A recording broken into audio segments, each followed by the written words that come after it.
రాత్రి 7:30 మీ ఈటీవీలో.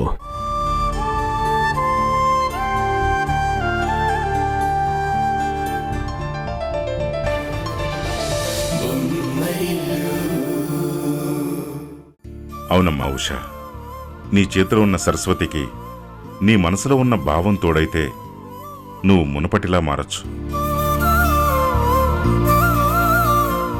నేను చెప్పేది ఆలోచన మాత్రమే, ఆచరణలో పెట్టాల్సింది నువ్వే. కాబట్టి ఏం చేయాలనే ఆఖరి నిర్ణయం నీ చేతుల్లోనే ఉందమ్మా.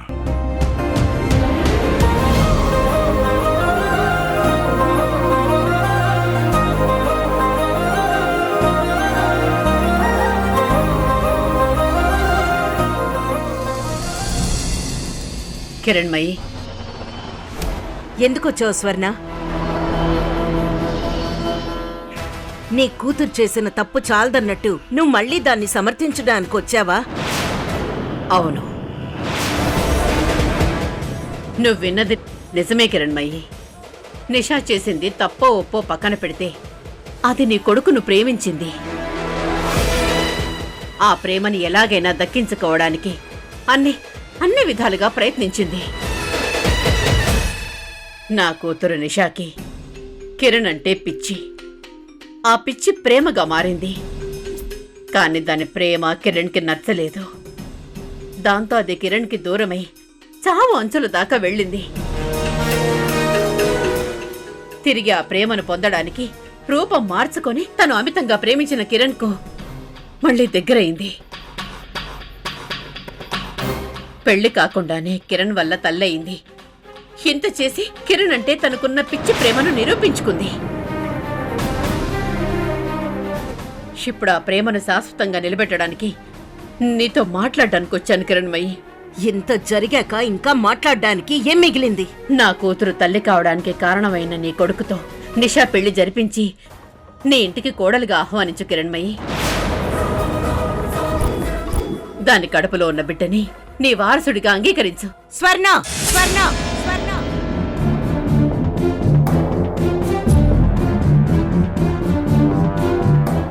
నీ కూతురు చేసిన పాపం చాలదన్నట్టు మళ్ళీ దాన్ని మోయడానికి నువ్వు మా ముందుకొచ్చావా? నా కోడలు కాపురం పాడు చేసింది కాకుండా తిరిగి తన స్థానంలోకి రావాలి అనే ఆలోచన చేయడానికి మీకు ధైర్యం ఎలా వచ్చింది? అది కాదు కిరణ్. వద్దు! ఇంకొక మాట మాట్లాడినా నీకిక్కడ మర్యాద దక్కదు. వెంటనే నా కళ్ళ ముందు నుండి వెళ్ళిపో. ఒక్కసారి నేను చెప్పేది విను కిరణ్మయి. రేపటి నుంచి సమాజం తనని భర్తను దూరం చేసుకున్న భార్యలాగే చూస్తుంది. ఒంటరి ఆడదాన్ని వెంటపడి వేధిస్తుంది. వెళ్తావా లేక మెడ పట్టుకుని బయట గెంటేయమంటావా? నన్నే అంత మాట అంటావా? గుర్తు పెట్టుకుంటాను కిరణ్మయి. ఈ అవమానాన్ని నేను చచ్చేంత వరకు గుర్తు పెట్టుకుంటాను.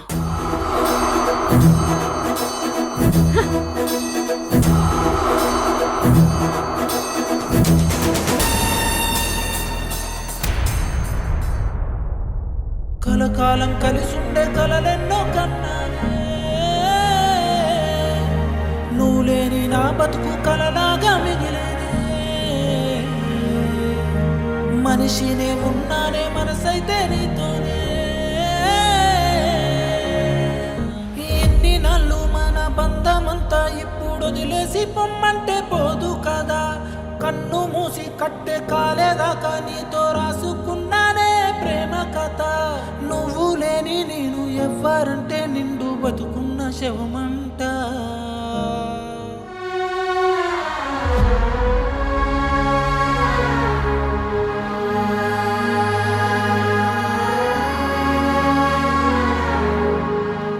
అరే కిరణ్,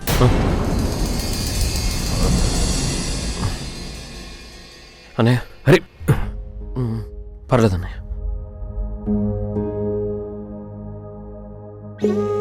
ఎరా ఒళ్ళు కాలిపోతుంది. ఇంత జ్వరంగా ఉంటే డాక్టర్ దగ్గరికి వెళ్లకుండా ఇంట్లో ఏం చేస్తున్నారా? ఇంత నీరసంగా అయిపోయావు. అసలు ఎంతకేమన్నా తిన్నావా? అరే అడుగుతున్నాను కదా, చెప్పరా. నా ప్రాణమే నాకు దూరమైనప్పుడు ఇంక నేను ఎలా ఉంటే ఏంటి? వదిలే. అదేంట్రా అలా అంటావు? అంటే నీకు ఉష దూరం అయిందని నువ్వు తిండి తిప్పలు మానేస్తే చూస్తూ ఊరుకోవాలా? ఉషకి నేను చేసిన అన్యాయానికి నా ప్రాణం పోయినా నేను సంతోషంగా భావిస్తాను. పిచ్చోడ్లాగా మాట్లాడ కిరణ్. ముందు నువ్వు కూర్చో. కూర్చో. చూడరా, ఇక్కడ ప్రతి ఒక్కరూ తప్పులు చేస్తారు. అంత మాత్రాన తప్పులు చేసిన వాళ్ళందరూ వాళ్ళ జీవితాన్ని వదిలేసుకుంటారా? నీలాగా ప్రాణం పోయినా పర్వాలేదు అనుకుంటారా? అరే, అలా అనుకుంటే ఈ భూమి మీద మనుషులే మిగలర్రా. ఎవరి గురించో నాకు తెలియదన్నయ్య. నేను మాత్రం క్షమించలేని తప్పు చేశాను. అటు అమ్మా నాన్నలకి మనశ్శాంతి లేకుండా చేశాను. రేణు పెళ్ళాగిపోయి అది చావంచుల దాకా వెళ్ళడానికి కారణం అయ్యాను. ఆ నిషా మాయలో పడి ఉషాని మోసం చేశాను. నా వల్ల తప్పు జరిగిన నిష గురించి ఆలోచించాను గాని నా తప్పుల్ని ఒక తల్లిలా వెనకేసుకొచ్చిన ఉష గురించి ఆలోచించలేదు. నా బుద్ధి లేనితనంతో నిష మెళ్ళలో నా చేతులతో తాళి కట్టడానికి సిద్ధపడి చేతులారా ఉషని దూరం చేసుకున్నాను. జరిగిన దాని గురించి ఆలోచిస్తూ బాధపడకరా. ముందు హాస్పిటల్కి వెళ్దాం పద. వద్దన్నయ్య, నేనెక్కడికి రాను. నేను చేసిన పాపానికి నాకు ఈ శిక్ష పడాల్సిందే. అది కాదురా. వద్దన్నయ్య, నువ్వు నన్ను కన్విన్స్ చేయడానికి చూడొద్దు. నేను చేసిన తప్పులకి ప్రతి నిమిషం నేను శిక్ష అనుభవించాల్సిందే. అదే ధర్మం.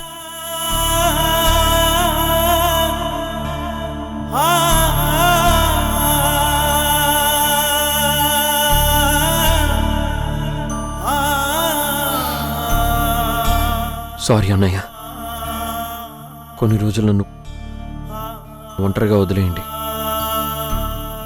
ప్లీజ్.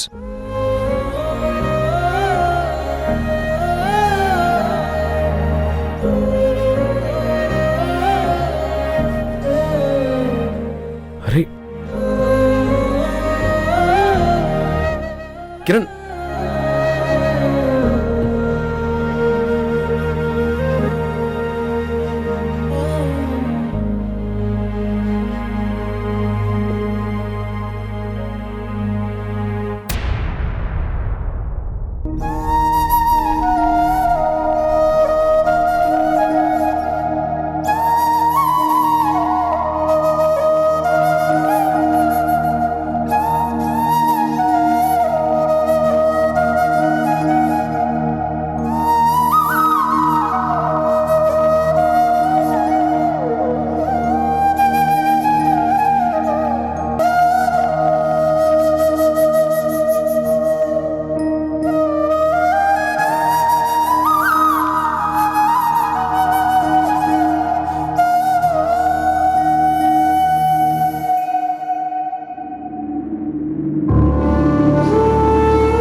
నాన్న ఎరా ఎక్కడికి వెళ్తున్నావు?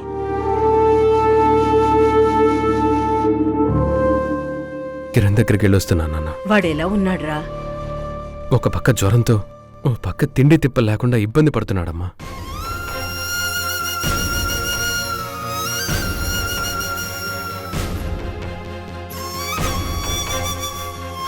వాణ్ణలా చూస్తే నాకే కడుపు తరుక్కుపోతుందమ్మా.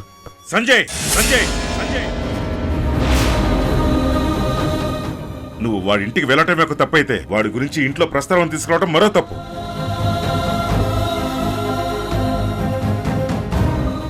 ఇకపై వాడి పేరు కూడా ఇంట్లో ఎత్తటానికి వీల్లేదు.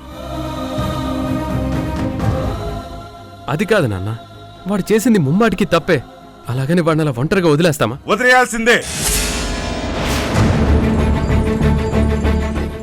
తప్పదు.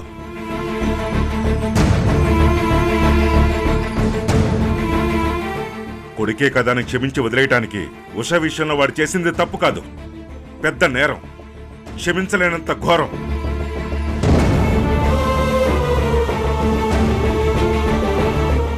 వాడు చేసిన నేరానికి తగిన శిక్ష అనుభవించాల్సిందే.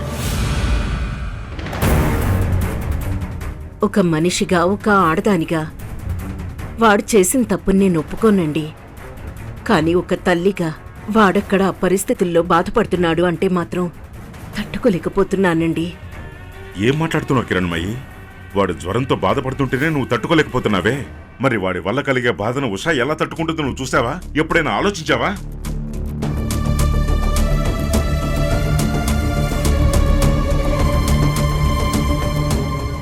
ఒక్క క్షణం కిరణ్కి తల్లి స్థానంలో ఉండి కాదు, ఉషాకి తల్లి స్థానంలో ఉండి ఆలోచించు. వాడు చేసింది ఎంత పెద్ద నేరమో నీకే తెలుస్తుంది. అది కాదండి. వద్దు కిరణ్మయి, ఇంకేం చెప్పద్దు. ఎప్పుడైతే వాడు పల్లవి మెడలో తాళి కట్టాలని నిశ్చయించుకున్నాడో అప్పుడే వాడు నా దృష్టిలో కొడుకుగానే కాదు, ఒక మనిషిగా కూడా చచ్చిపోయాడు. అలా మాట్లాడకండి. తల్లిగా నేను తట్టుకోలేకపోతున్నాను. వాడంత తప్పు చేయడానికి ఒక కారణం వాడికి ఉష మీద ఉన్న ప్రేమ, పిల్లల మీద ఉన్న మమకారం.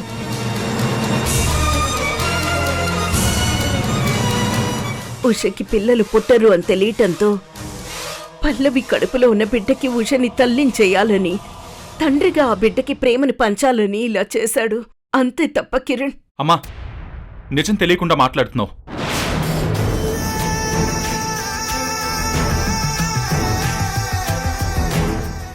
పిల్లలు పుట్టకపోవడానికి లోపం ఉంది ఉషలో కాదు, కిరణ్లో. కిరణ్లో కిరణ్లో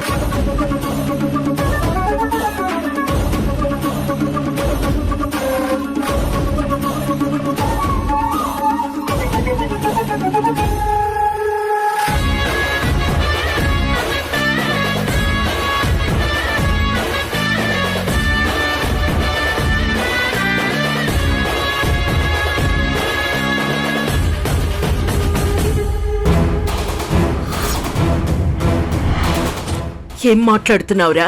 అవును, నేను చెప్పేది నిజం.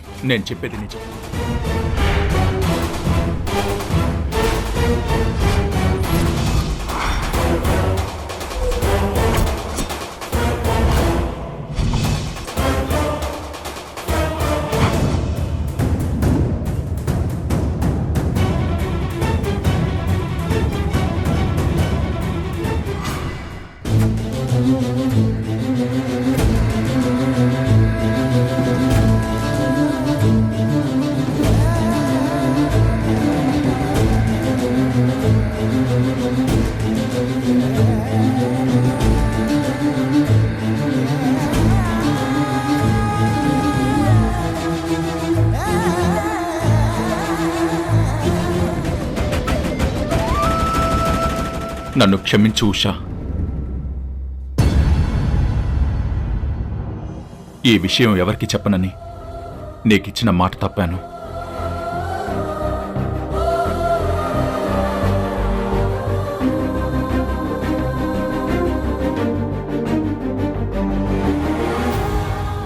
నిజం తెలియని వీళ్లకు నువ్వు మోస్తున్నది నింద మాత్రమేనని తెలియాలని చెప్పాను.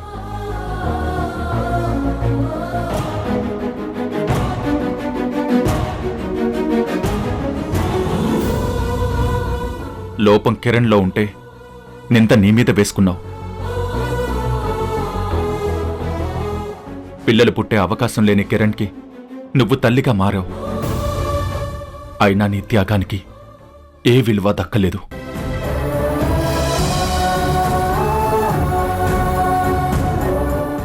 మరి లోపం కిరణ్లో ఉంటే నిషా ఎలా గర్భవతయింది? నేను చెప్తాను.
ఏంటమ్మా ఇది? భర్త గౌరవాన్ని కాపాడటానికి నింద నీ మీద వేసుకున్నావా?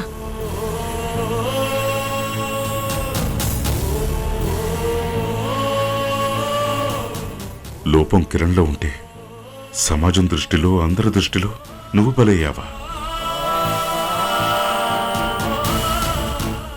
పురాణాల్లో కూడా ఎన్ని త్యాగాలు చేసిన స్త్రీమూర్తిని చూడలేదు.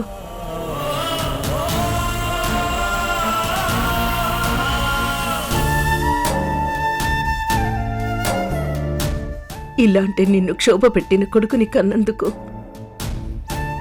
మమ్మల్ని క్షమించమ్మా. తననే తొలిచే మనుషులకే దాహం తీర్చు నేల గుణం, తననే విరిచే చేతులకే నీడై కాచే చెట్టుగణం, తననే పుంచే గాలులకే గంధం పూసే పూలవనం, తననే ఒలిచే ఉలి దెబ్బలకే శిల్పం ఇచ్చే రాయితనం. మన్నింపు లేదంటే ఈ లోకాన ఏది లేదులే, మన్నించే హృదయానికి ఏ బాధ రాదులే. మన్నింపు లేదంటే ఈ లోకాన ఏది లేదులే, మన్నించే హృదయానికి ఏ బాధ రాదులే.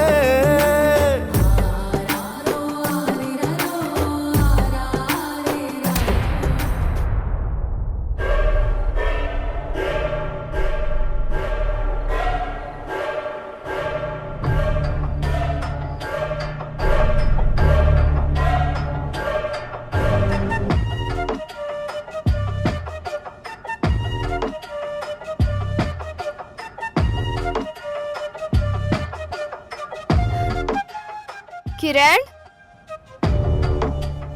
కిరణ్,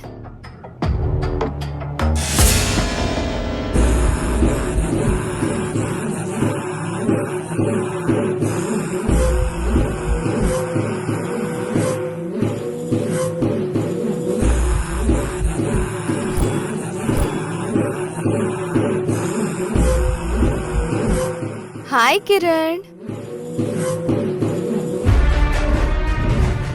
మళ్ళీ ఇక్కడికి ఎందుకు వచ్చావు? ఒక్కసారి నిన్ను చూడాలనిపించింది, వచ్చాను. ఏ నేను రాకూడదా? ఇంకొక క్షణం కూడా నువ్వు ఇక్కడ ఉండడానికి వీల్లేదు. వెంటనే ఇక్కడి నుంచి వెళ్ళిపో. అంత కోపం ఎందుకు కిరణ్? ఇన్ని రోజులు నన్ను పల్లవిగా చూసిన నువ్వు నాలో నిషాని కూడా మళ్ళీ చూడాలి కదా. గుర్తుందా కిరణ్? మొదట్నుంచి నా పైన నువ్వు ఎంత చిరాకు చూపించినా నేను నిన్ను ఎంత ప్రేమించేదాన్నో, నీకోసం ఎంత ఆలోచించేదాన్నో. నిన్ను చూడకుండా ఒక్క క్షణం కూడా ఉండేదాన్ని కాదు. అలాంటిది నీకు పెళ్లి జరిగిందని తెలిసి ఎంత నరకం అనుభవించానో నీకు తెలీదు. నేను చేసిన మోసానికి ఆ నరకం ఎలా ఉంటుందో నీకిప్పుడు తెలుస్తుందా? మాట్లాడువేంటి కిరణ్? మౌనం అర్ధాంగీకారం అంటారు. అంటే నేను లేనని ఇప్పుడు నా గురించి బాధపడుతున్నావు కదూ? ఇలాంటి మాటలు నువ్వెన్ని మాట్లాడినా నేను కరగను. నన్ను నవ్వులు పాలు చేసింది చాలు. ముందు ఇంట్లో నుంచి బయటికెళ్ళు. వెళ్తాను కిరణ్. కళ్ళారా నిన్ను చూసి మనసారా నీతో మాట్లాడి నేను చెప్పేది నువ్వు ఒప్పుకున్న మరుక్షణం నాతో పాటు నిన్ను కూడా తీసుకుని వెళ్తాను. మాటలు జాగ్రత్తగా రాని నిషా. నేను నీతో రావడానికి నీతో నాకు ఎలాంటి సంబంధం లేదు. నీకు నాకు సంబంధం లేదేమో కానీ నువ్వు చేసిన తప్పుకి నా కడుపులో బిడ్డతో తండ్రిగా అనుబంధం ఉంది కదా. అనుకోకుండా జరిగిన తప్పుకి జీవితాన్ని తలకిందులు చేసేశావు. నేను ప్రాణంగా ప్రేమించే ఉషని నాకు దూరం చేసావు. ఏంటి కిరణ్ నువ్వు తాళి కట్టించుకోవడానికి ఎదురుగా ఉన్న నన్ను కాదని తాళి తెంపేసిన దాని గురించి ఆలోచిస్తున్నావు? నువ్వంటే ఇష్టం లేని ఉష గురించి ఇంకెంత ఆలోచిస్తావు? నా గురించి ఆలోచించు. నిన్ను ప్రేమించి నీ గురించి పరితపించి ఎలాగైనా నిన్ను పొందాలని రూపం మార్చుకున్నా నా గురించి ఆలోచించు. మా జీవితాలతో ఆడుకున్న నీలాంటి దాని గురించి ఆలోచించడం కాదు, తలుచుకున్న అసహ్యం వేస్తుంది. సరే, ఇప్పుడేం చేద్దాం? నీ కడుపులో పెరుగుతున్న నా బిడ్డని నాకు అప్పజెప్పి పక్కకి తప్పుకో. నా బిడ్డని నేను చూసుకుంటాను. అదెలా కుదురుతుంది కిరణ్? నా బిడ్డకి తల్లి తండ్రి ఇద్దరూ కావాలి. అందుకే మనం ఇప్పుడే వెళ్ళి పెళ్లి చేసుకుందాం. నోర్మై నోర్మై నోర్మై.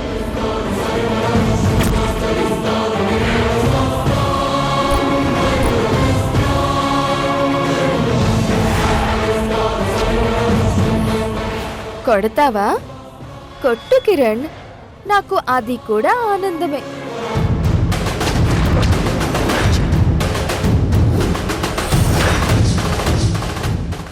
మీకు పిల్లలు పుట్టరని డాక్టర్ చెప్పింది కదా. మీకు పిల్లలు పుట్టడానికి లోపం తనలో ఉందని ఉషా నీకు చెప్పింది అబద్ధం. పిల్లలు పుట్టకపోవడానికి లోపం ఉషాలో కాదు, నీలో ఉంది. ఒకే ఒక్కసారి నేను ఉషాని కలవాలి.